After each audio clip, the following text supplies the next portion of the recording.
시간에 우리 하나님 말씀 보도록 하겠습니다. 우리 주님 말씀 모두 자리에서 일어나셔서 에베소서 1장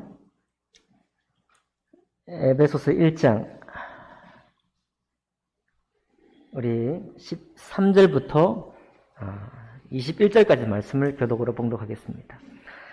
에베소서 1장 13절은 신약성경 310쪽가량에 있습니다.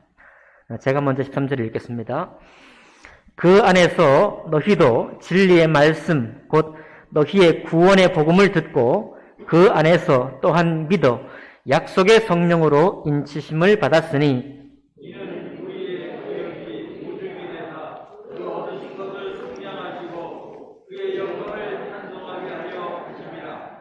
이로 말미암아 주 예수 안에서 너희 믿음과 모든 성도를 향한 사랑을 나도 듣고 내가 기도할 때 기억하며 너희로 말미암아 감사하기를 그치지 아니하고 우리 주 예수 그리스도의 하나님 영광의 아버지께서 지혜와 계시의 영을 너희에게 주사 하나님을 알게 하시고 너희 마음의 눈을 밝히사 그의 부르심의 소망에 거두신 것이며 성도의 안에서 그 기업의 영광에 풍성하니 그것이며 그의 힘의 위력으로 역사하심을 따라 믿는 우리에게 베푸신 능력이 지극히 크심이 어떠한 것을 너희로 알게 하시기를 구하노라.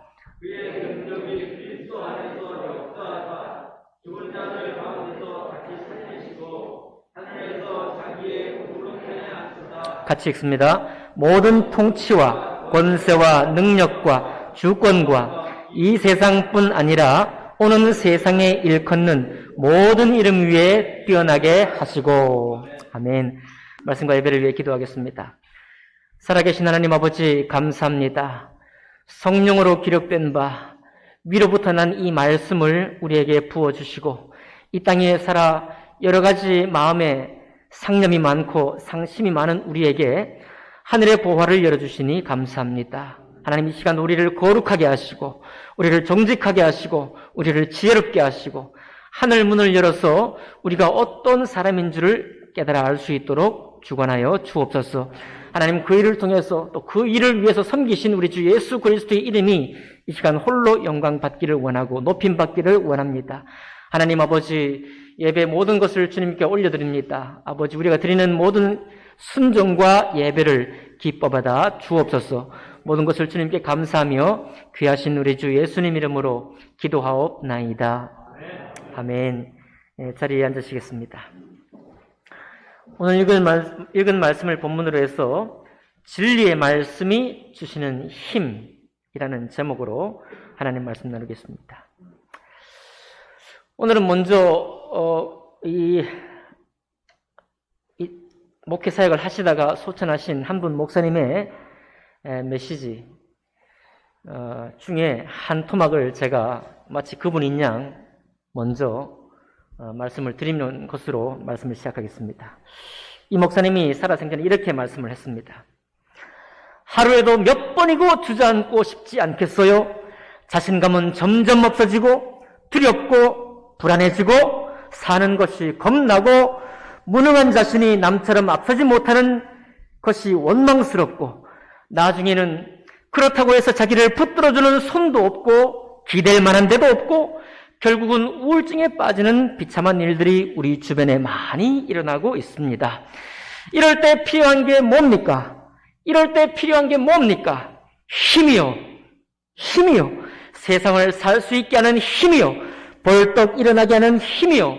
자존심을 살려주는 힘이요. 절대로 기죽지 않게 하는 힘이요. 비틀거릴 때마다 붙들어주는 강한 손이요.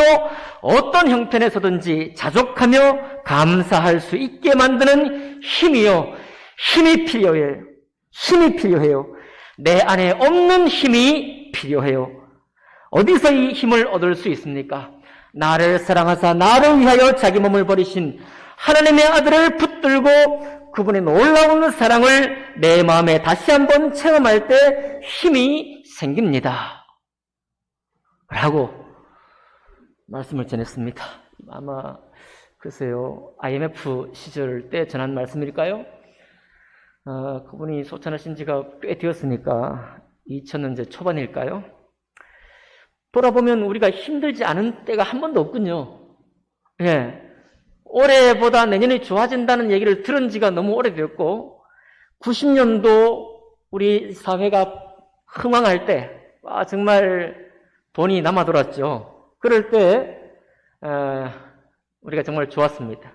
90년대 지나면서 IMF 터진 이후에 우리나라 사회가 소득은 계속 올라가는데 사는 형편은 점점 더 힘들어지고 있습니다. 그때 이 목사님이 전하신 이 말씀의 제목은 실패자처럼 느껴질 때라는 제목이었고, 이 말씀을 전하신 분은 고 옥하는 목사님이십니다. 사랑의 교회 목사님이시죠. 수천 편의 말씀을 전했을 텐데, 성도들에게 가장 강력하게 이렇게 미쳤던 여러 가지 설교 중에 한 토막이었습니다. 여러분도 아마 지금 같은 어려움에 처해서 있기 때문에 그다지 이 상황이, 우리가 느끼는 상황이 크게 달라지지 않았기 때문에 이 내용이 똑같이 여러분과 저의 마음속에 이렇게 역사하실 줄 믿습니다. 오늘 말씀의 제목은 진리의 말씀이 주시는 힘이에요. 여러분, 우리는 살아가면서 우리에게 이 목사님이 전하신 말씀처럼 우리에게 힘이 필요해요. 살아가면서 힘이 필요합니다. 삶에서 힘이 필요해요. 내가 부딪혀 있는 문제를 이기고 나갈 수 있는 힘이 필요합니다. 그런데 오늘 이 말씀 속에서 우리에게 주시는 이 힘은 그것보다 더욱더 나아갑니다. 진리의 말씀이 우리에게 주시는 힘은 우리 살아가는 힘을 도와주는 힘, 우리가 새로운 힘을 내어가지고 이 세상에 살아갈 힘을 얻는, 내가 살아갈 힘을 얻는 데만 그치는 것이 아니라 하나님의 일을 할 수 있는 힘까지 우리에게 주시는 분이십니다. 내가 부딪혀 있는 현실과 상황을 딛고, 그것이 여전하고 그 상황이 개선되지 않았고 그것이 여전함에도 불구하고 주님, 내가 이것 해결되기 전에는 주님 일 못합니다 라고 물리치는 것이 아니라 그것을 끌어안고서도 도리어 하나님의 일을, 감사의 고백을, 말씀을 읽고 말씀을 순종하는 것을, 다른 사람을 사랑하고자 하는 그런 힘을 더 얻게 하는 것이 바로 진리의 말씀인 것입니다. 여러분 그렇게 믿으시나요? 여러분, 우리 진리라고 하면 많은 사람들이 상대적이냐 절대적이냐 이런 질문을 해요. 이거는 학자들 혹은 식자들이 던지는 굉장히 어리석은 질문입니다. 아주 어리석은 질문이 절대적이냐 상대적이냐. 여러분, 왜 이 질문을 하는가 하면 진리가 절대적이라고 말하면 우리는 꼼짝없이 순종을 해야 돼요. 진리가 상대적이라고 하면 내가 원하는 대로 내가 살 수 있습니다. 상대적이니까요. 상황에 따라, 각 사람에 따라, 형편과 처지에 따라 다를 수 있으니까. 근데 진리가 절대적이라는 말을 왜 사람들이 싫어하느냐? 정말 진리를 모르기 때문에 그래요. 절대적인 진리가 나에게 오면 내가 하고 싶은 일 못하게 하는 게 아닌가? 내가 억지로 울며 겨자 먹기로 순종할 수밖에 없는 게 아닌가라고 착각을 하는 것입니다. 그래서 진리가 상대적이냐 절대적이라는 질문이 어리석은 질문인 이유가 바로 거기에 있습니다. 여러분, 진리는요 어떻습니까? 진리는 진심이어야 합니다. 진심. 진리는 사람과 상대하는 것이죠. 사람 마음의 진심을 보여주지 않는 것은 진리일 수 없죠. 여러분, 진리는 또한 진실한 것이어야 합니다. 거짓된 것은 진리일 수 없겠죠. 어떤 사건과 사태에 대해서 진실한 내용이 있어야 됩니다. 뿐만 아니라 우리 마음의 진심과 사건의 진실이 두 가지가 전부 다 성실해야 돼요. 진심은 내 마음과 내가 보는 세상에 성실해야 되는 것이고, 진실은 어떤 사건과 관련된 모든 사람에게 또한 성실해야 합니다. 우리 마음에 진심이 있고 우리가 바라보는 사건에 진실하고, 그리고 이 둘이 서로 성실합니다. 뿐만 아니라 이걸로 그치는 게 아니에요. 성실할 뿐만 아니라 그것이 좋은 것이어야 합니다. 그것이 또한 선한 것이어야 해요. 그래서 진리에 관한 이런 정의를 볼 때 진리가 절대적이다라고 말했을 때 그것을 거부할 이유가 없는 것입니다. 억지로 내가 하기 싫은 것을 끌어다가 나를 올무를 삼고 콧대를 끼워서 데리고 간다고 한다면 그런 진리는 100만 가지 진리를 줘도 우리는 거절해야 되겠죠. 그러나 진리는 선한 거예요. 진리는 좋은 것입니다. 진리는 우리를 위하는 거예요. 우리를 위할 뿐만 아니라 우리를 이기적으로만 만드는 게 아니고요. 우리를 선하게 하고 좋은 것이고 우리의 진심을 생각하게 만들고 진실을 알게 하고 또한 거기에 성실함이 있게 하는 것입니다. 그러니 여러분 왜 이 진리를 거절하겠어요? 이것이 진리라고 한다면 우리는 기쁜 마음으로 감사한 마음으로 받는 것입니다. 이해가 되십니까? 여러분 그래서 학교에서 대학에 가서 그런 질문을 해요. 진리가 절대적입니까? 상대적입니까? 정말 재미없는 질문이에요. 정말 바보 같은 질문입니다. 그것처럼 바보 같은 질문이 없어요. 그것은 뭐냐면 선하신 하나님, 우리를 위하신 하나님에 대한 개념이 없는 그냥 일반 원리가 있으면 그걸 내가 억지로 끌려가야 되는 이런 생각을 하니까 진리가 절대적이냐 상대적이냐 그런 말을 하는 거예요. 성경에 말씀하신 진리는 그런 내용이 아닙니다. 어디서 볼 수 있을까요? 오늘 우리가 읽은 13절의 진리의 특징이 나와 있습니다. 13절 보니까요. 그 안에서 너희도 진리의 말씀, 진리의 말씀인데 진리의 말씀이 뭐냐? 곧 너희의 구원의 복음을 듣고. 여러분 진리는 사람의 모든 형편, 우리가 처하는 모든 일로부터 우리를 건져내실 수 있는 것입니다. 그게 진리예요. 우리를 구원하는 게 진리입니다. 우리가 빠져있는 형편에서 나의 어려움 가운데서 어떤 상황에서도 우리를 건져내는 것이 진리예요. 좋은 거예요, 나쁜 거예요? 잘 있는데 우리를 억지로 구렁텅이로 몰아넣어. 좋은 거예요, 나쁜 거예요? 구렁텅이에 빠진 자를 건져내는 것 좋은 겁니까, 나쁜 겁니까? 좋은 거예요. 진리는 그래서 구원이고 건져내는 것이기 때문에 진리는 좋은 것입니다. 진리는 선한 거예요. 여러분과 저를 위하고 있는 건가요? 위하는 거예요. 또 뭐라고 했습니까? 그 복음을 듣고 그 안에서 또한 믿어 약속으로 인치심을 받았다. 약속의 성령으로 인치심을 받았다고 그래요. 이 무슨 말입니까? 여러분과 저를 건져내시고 우리를 사랑하시는 주님이 하나님의 집에 우리를 속하게 해서 봉투를 닫았다 이거예요. 이 말이 너무 어렵죠? 네. 우리를 편지를 여러분 편지 봉투에 넣죠? 넣고 붙이기 전에 붙여야 되죠? 그거 봉합한다는 거예요. 우리를 하나님의 좋으신 나라에 우리를 속하게 하신 이후에 다 그거를 봉합했다는 겁니다.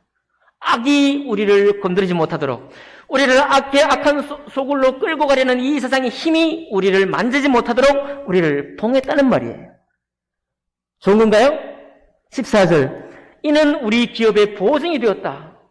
무슨 말입니까? 인쳤다 그 말은 우리를 하나님의 집에 좋은 땅에 건져내신 이후에 다 봉투를 닫고 거기에다가 도장을 꽉 찍었다는 거예요. 여러분 도장을 왜 찍습니까? 아무나 여러분 안 되죠? 편지를 보냈는데 중간에 배달 사고가 있으면 안 되겠죠? 기밀 서류를 보냈는데 정치적으로 말이죠. 누구를 어떻게 하라는 기밀 서류를 보냈는데 중간에 배달하는 사람이 뜯어보면 되겠어요? 안 되겠어요? 안 되죠? 이 하나님이 우리를 향해서 베푸신 은혜, 우리를 구원하신 사랑, 그리고 우리를 돌보시는 모든 은혜가 비록 우리가 현실 속에 살아가면서는 하루를 힘들게 하는 사람이 보이고 내 마음도 자주 우울해지기도 하고 여러 가지 인생이 무엇인지 궁금하기도 하고 도대체 어떤 길로 가야 될지 모르는 곳에 우리가 떨어지기도 하지만 하나님이 우리를 건지신 그 사랑, 하나님 우리를 돌보신 그 사랑, 그리고 우리를 인도하신 그 사랑은 완전히 봉함이 되어서 도장을 콱 찍어서 어떤 누구도 거절할 수 없는, 어떤 누구도 부인할 수 없는 그런 은혜라는 사실인 것입니다. 이게 바로 13절, 14절로부터 진리의 말씀이 우리에게 어떤 힘과 능력이 되시는가를 우리에게 보여주고 있습니다. 뿐만인가요? 14절 하반절에 보니까 그 얻으신 것을 속량하시고 그의 영광을 찬송하게 하려 하심이라. 아까 우리 옥하나 목사님 설교해 보니까 자족하게 하고 자족하게 하면서 감사할 수 있는 힘이 된다라고 했어요. 우리가 여러 어려운 형편에 있습니다. 늘 우리의 입에는 이것이 습관적으로 묻어 있어요. 어렵다, 힘들다, 괴롭다. 그런데 하나님이 그 사랑을 우리에게 맛보여주고 우리를 계속해서 진리 말씀으로 인도하실 때 우리 입술에 무엇이 나는가 하면 우리의 삶을 통해서 하나님의 영광에 찬송이 되게 한다는 거예요. 아멘 합시다. 우리의 삶을 통해 하나님의 영광에 찬송이 되게 하여요. 여러분, 과연 제 삶에 그런 능력이 날마다 맛보아질 수 있기를 바랍니다. 예, 저는 요즘 유튜브를 종종 봅니다. 요즘 제가 보는 유튜브는 부시크래프트라고 하는 유튜브예요. 이게 뭐냐면 텐트나 혹은 텐트도 안 들고 영하 20도, 23도 되는 눈밭 있는 시베리아 벌판 이런 데 가서 성냥도 없이 1박, 3박 하고 놀고 오는 거예요. 여러분, 불멍 아십니까? 불멍. 불 활활 타는 불 보면서 멍 때리는 거, 불멍. 불멍 보듯이 대사도 없어요. 배경음악도 없습니다. 그냥 눈밭을 걷는 발자국 소리, 나무를 하는 나무 분지르는 소리, 그 다음에 요리하는 소리. 자, 어떻게 텐트도 없이 말입니다. 차도 없이. 그냥 뭡니까? 바람막이 그냥 하나 연결해 놓고 불 피워 놓고 거기 그냥 자고 있는 거예요. 대사도 없는데. 제가 왜 그걸 볼까요? 저 바보 같죠? 그 귀한 시간에 제가 바보라서 보는 게 아니라 정말 마음에 쉼이 되더라고요. 미안하지만 여러분, 불멍도 쉼이 되고요. 그런 거 정말 야전에서 그렇게 사는 모습 보면서, 대사 없는 것을 보면서, 음악도 없는 것을 보면서 힘이 돼요. 그게 왜 힘이 되는지 모르겠습니다. 아, 그렇구나. 여러분, 맨날 쉬면서도 쉼이 필요합니다. 맞나요? 맨날 쉬는데 또 쉼이 필요해. 맨날 격려받는데 또 격려가 필요해요. 남자들 특별히 동굴에 가서 그냥 아무 말도 없는 곳에 있고 싶습니다. 예. 제 아내는 뭐라 그래요? 본다고. 저한테 힘이 되는 거 어떡합니까? 쉼이 되는데. 운동도 좋습니다, 여러분. 뭔가 몰입하고요. 잡생각, 상념들로부터 우리를 건져내는 거예요. 운동하는 거, 땀 흘리는 거. 운동도 좋고, 불멍도 좋고, 야전에 가서 텐트 치는 거, 남들이 하는 거, 그거 보면서 그냥 쉬는 것도 좋습니다. 여러분, 어떤 시간에 여러분 기쁨을 누립니까? 좋은 것입니다. 우리의 몸을 쉬게 하고, 우리의 정신이 좀 쉼을 얻는 것, 다 좋은 것입니다. 그런데 여러분, 그 모든 일들 가운데에서 우리의 신앙, 주님이 우리에게 주신 이 진리가 단지 그것으로 끝나게 하는 것이라면 우리가 좀 허망해지는 거예요. 여러분, 그런 많은 우리의 육체의 회복, 정신의 회복이 있는 가운데서 우리는 참으로 하나님의 영광에 찬송이 되는 일이 무엇인지를 생각하고 그 길로 나아갈 수 있기를 바랍니다. 쉽게 말씀드리면 여러분, 우리가 주님 모를 때는 그냥 악한 생활을 삽니다. 내가 악인인지도 모르고 악한 생활을 해요. 악에 빠져 삽니다.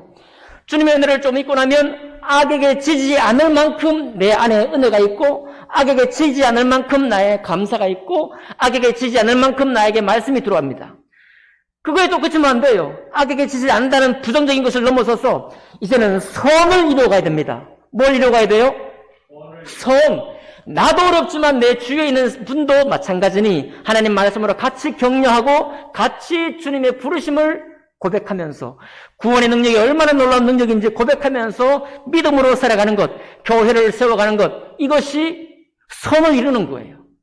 내 입술에 악한 말이 올라오지만은 그것을 누르고 때로 배설하는 방법도 알고 선한 말, 복된 말이 내 속에 올라오도록 하는 것, 이것 선을 위한 수고인 것입니다.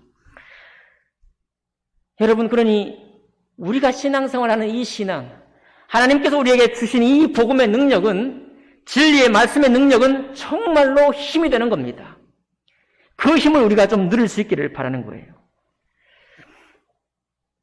유진 피터슨 목사님이라고 이분도 돌아가셨습니다. 이분이 책을 썼는데 영어로 Answering God이라는 제목의 책을 썼어요.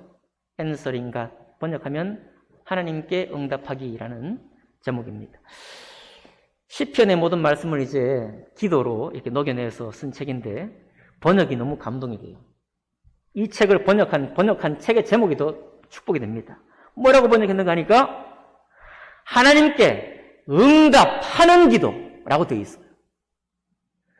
여러분, 우리는 달고 삽니다. 뭘 달고 사느냐? 하나님께 응답받는 기도, 응답받는 기도, 응답받는 기도, 내 삶에 힘이 되는 기도, 나를 도와주시는 기도, 나를 인도해 주시는 기도, 나를 좀 새로운 환경으로 이끌어가는 기도, 내 소망에 좀 응답하시는 기도, 모든 거 응답받는 기도, 응답받는 기도에 우리가 초점이 맞춰져 있습니다.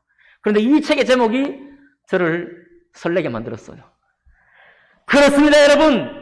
응답받는 기도는 우리에게 필요한 것이나 우리의 육체에도 필요하고 내 삶에도 필요하고 나의 정신에도 필요하고 나의 영혼에도 필요한 것이지만 하나님이 우리를 불러서 정말로 이 기도를 우리에게 허락하셨을 때 무엇을 위해 허락하셨는가 하면 하나님께 응답하는 기도를 하라고 허락하신 것입니다. 하나님이 부르신 그 천국의 소망이 무엇인지, 하나님 나라를 이뤄가는 데 필요한 것이 무엇인지, 오 주님, 내가 여기 있습니다. 이사야가 고백했던 것처럼, 예레미야가 고백했던 것처럼 말입니다. 예레미야는 뭐라고 했습니까? 나는 아이라, 나는 부족하니 내가 주님 일을 못합니다. 사무엘을 불렀을 때 사무엘아, 사무엘아 불렀지만 물론 사무엘은 나갔죠. 예, 제가 여기 있습니다. 여러분, 하나님이 이 땅에 내려오셔서 우리를 돌보시는 분이시지만 우리를 주님의 땅에 하나님의 집으로 옮겨서 거기서 생활하게 하시는 분이 하나님이십니다. 그러니 하나님 앞에 내가 응답하지 않고는 하나님의 선한 일을 이뤄갈 수 없습니다. 하나님 말씀에 응답하지 않고는 찬양이 될 수 없어요. 뭐가 될 수 없어요? 이 땅에서 좋은 것, 주님의 은혜를 누릴 수 있습니다, 여러분. 제가 그것을 폄하시키는 게 아니에요. 우리는 그런 많은 시간이 필요해요. 제가 부시크래프트라는 유튜브를 보면서 쉼을 누리는 것처럼 왜 우리에게 그런 것이 필요하지 않습니까? 더 많은 방편, 여행을 가시든지 독서를 하시든지 음악을 하시든지 운동을 하시든지 말씀을 묵상을 하시든지 텐트를 들고 야외에 나가시든지 많은 것을 하십시오. 주님이 우리에게 주신 축복입니다. 아멘입니까? 그런데 주님의 부르심은 이 교회를 세우시면 그 너머에 있습니다. 그 너머에 우리를 부르셨어요. 하나님의 영광의 찬송이 되게 하시려고 여러분과 저를 불러내셨습니다. 가곡 중에 비목이라는 것이 있죠. 비목.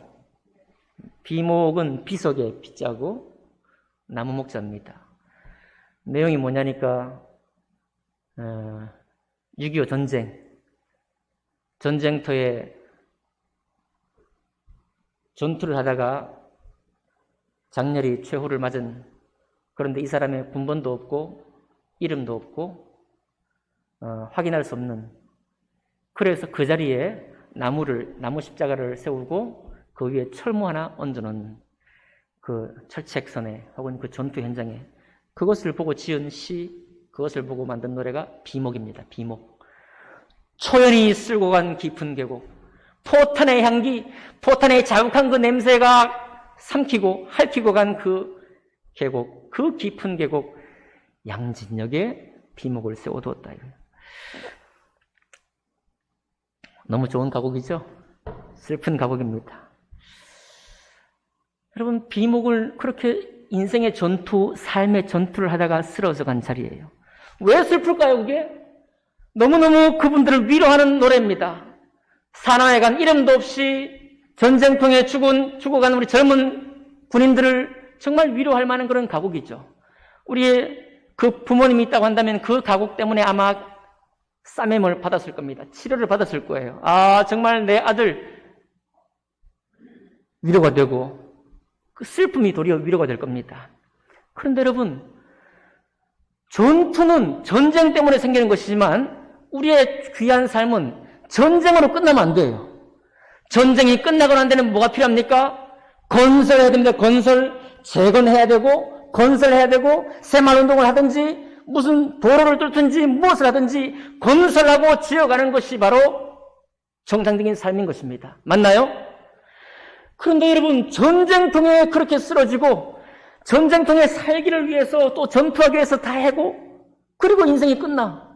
그리고 내 삶이 끝나. 그러면 너무 애석하고 안타까운 것입니다.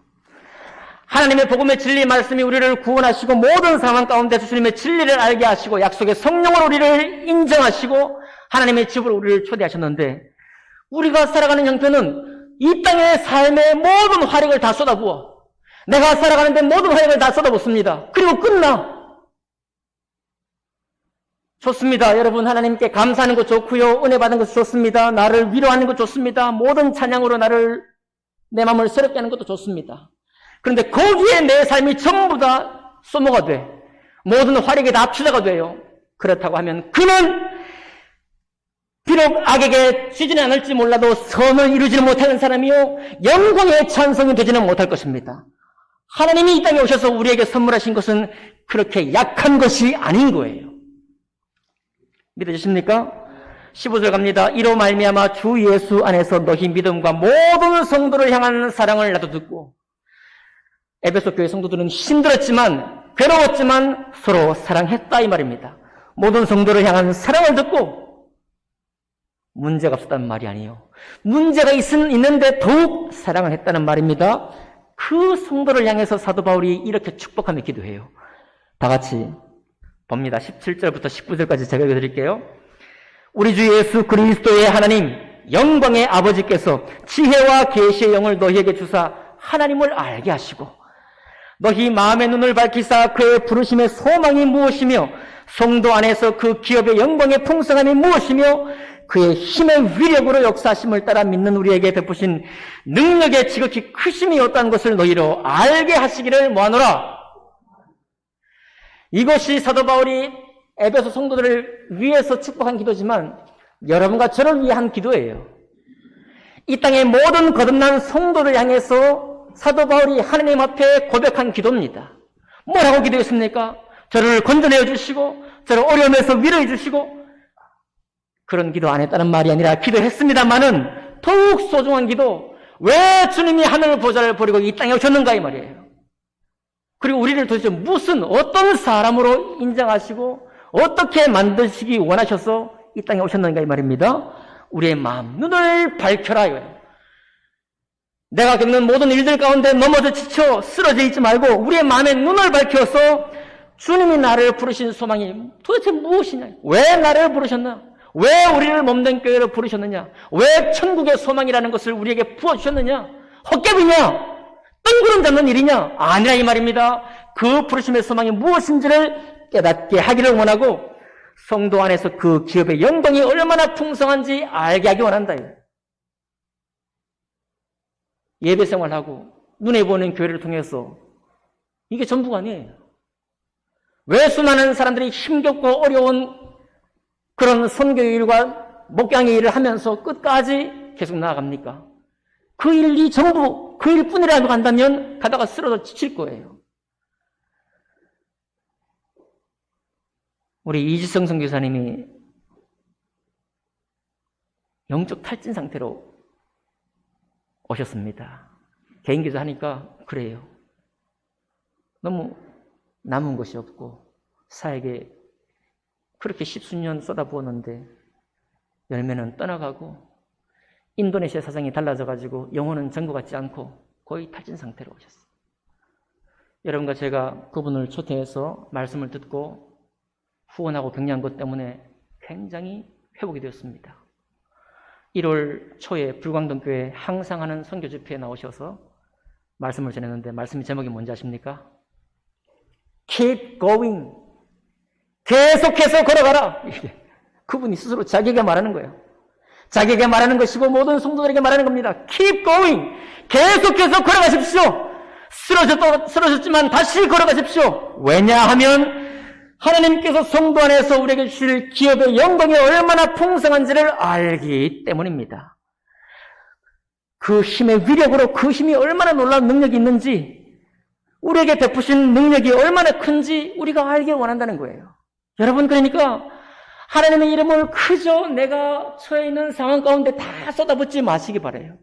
하나님은 그것을 우리를 위로하시고 우리에게 새 힘을 주시기 위해서 그렇게 역사하시지만 우리가 정말 그 상황 가운데서 벗어나서 악에게 지지 않을 뿐만 아니라 손으로 악을 이기게 하시고 그리고 영광의 찬송이 되게 하시기를 충분히 넉넉히 감당하실 만한 그런 능력으로 우리를 만나 주시는 것입니다. 그런 능력을 알게 하시기를 구한다라고 사도 바울이 기도하고 있는 거예요. 여러분, 우리는 그런 기도 가운데 들어가야 합니다. 다시 말씀드릴까요? 하나님께 응답받는 기도, 이미 우리에게 습관이 되어 있고 이거 우리가 잘하고 있는 기도입니다. 이제는 어떤 기도를 한다고요? 하나님께 응답하는 기도. 주님 말씀에 예, 제가 하겠습니다. 예, 제가 당신의 나라를 세우는 일에 내가 나를 드리겠습니다. 이렇게 믿음 없는 세상에 더더군다나 교회가 왕성해질 때가 아니라 교회가 쇠락의 길을 걷는 이때에 상황은 좋지 않은 상황이지만 그러나 주님 말씀은 변함이 없고 주님의 영광의 소망도 그 주님의 능력도 변함없으니 내가 여기 있습니다. 내가 주님 말씀에 응답하겠습니다. 거룩한 말씀을 날마다 부어주시고 그 말씀 부어주실 때마다 깨달음을 주시고 이 세상을 향해서만 열려있는 상식의 눈을 벗어나 하나님의 눈을 열 수 있는 그 눈을 열어주시고 참으로 세상 사람들이 알지 못하는, 성도들도 아직 알지 못하는 그 비밀, 그 능력을 내게 눈뜨게 해 주옵소서. 나도 당신의 나라에 적극적으로 참여할 수 있도록 도와주십시오.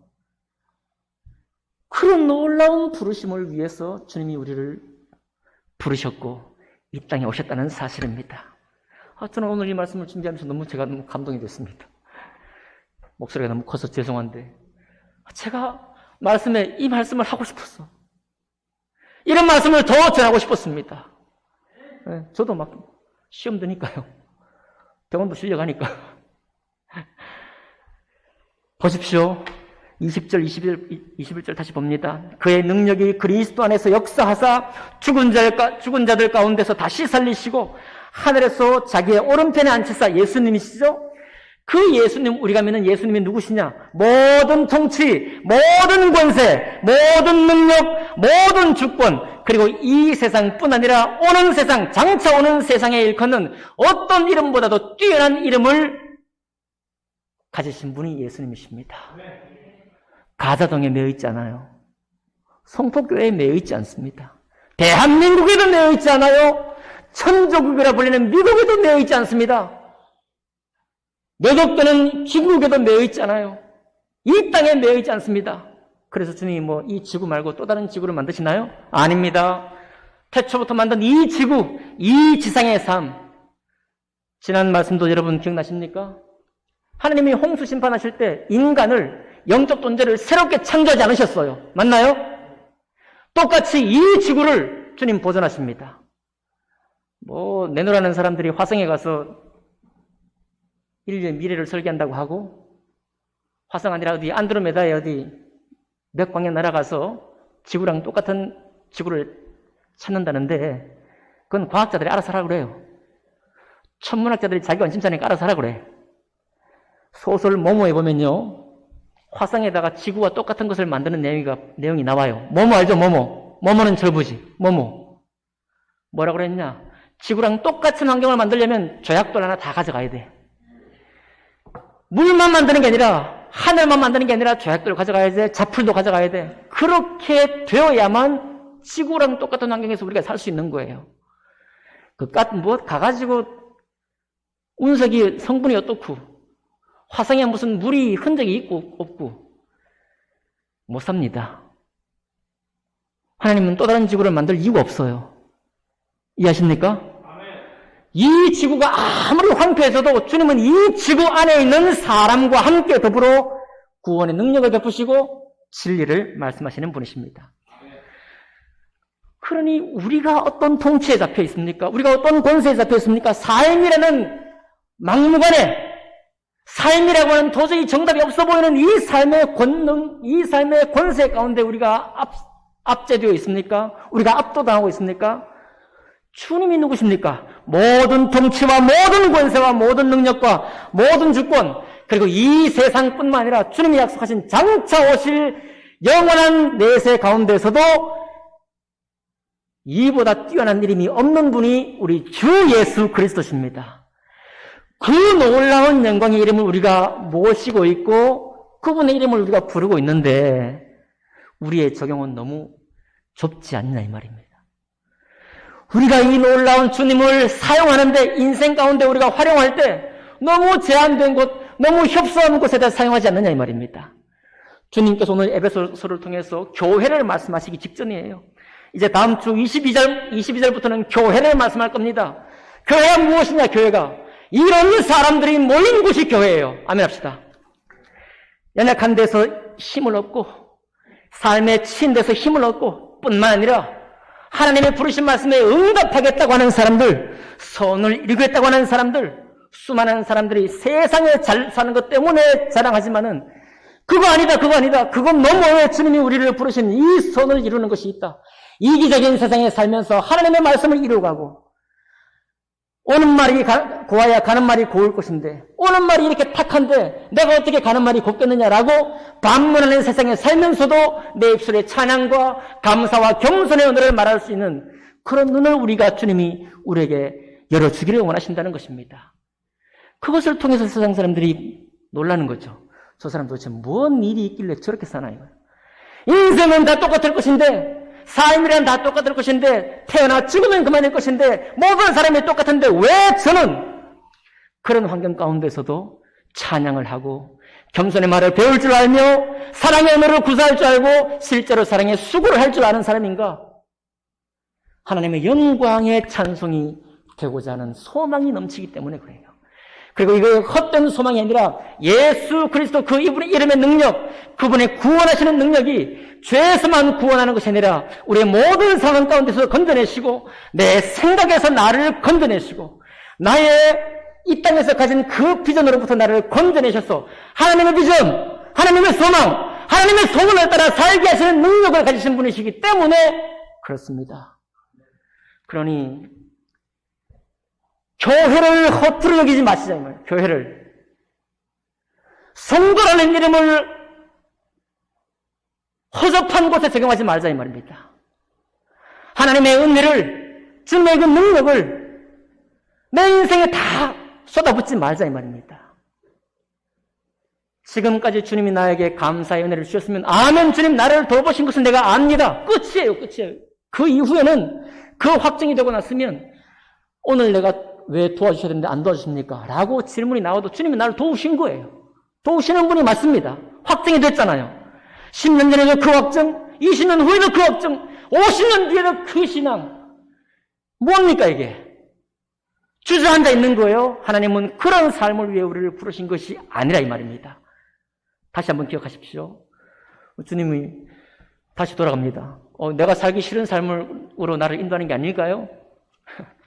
주님이 나를 자꾸만 나 가기 싫은데 억지로 끌고 가는 분이 아닙니까? 라고 물을 때 진리의 특징이 뭐라고 했습니까? 우리의 진심을 향해 말씀하시는 것이고 진실을 향해 말하는 것이고 우리 마음의 성실을 따라 말하는 것이고 나에게 선을 따라 말하는 것이고 나에게 좋은 것이고 감격스러운 것입니다. 아무도 우리를 억지로 진리 가운데로 끌고 가지 않습니다. 주님은 특별히 하나님 말씀을 다 주시고 성령으로 십자가의 모든 사랑을 이루셨기 때문에 물끄러미 바라보실 거예요.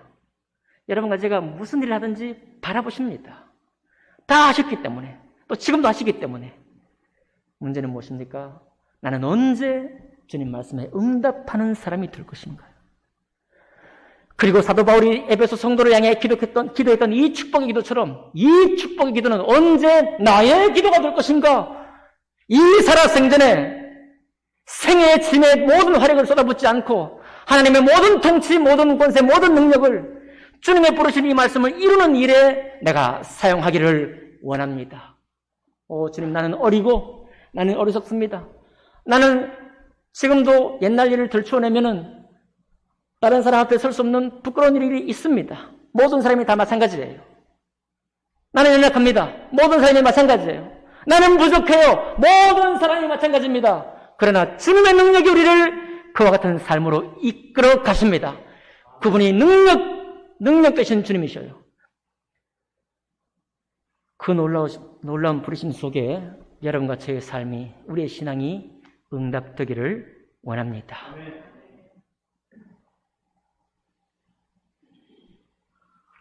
함께 걸어갈 수 있기를 바라요.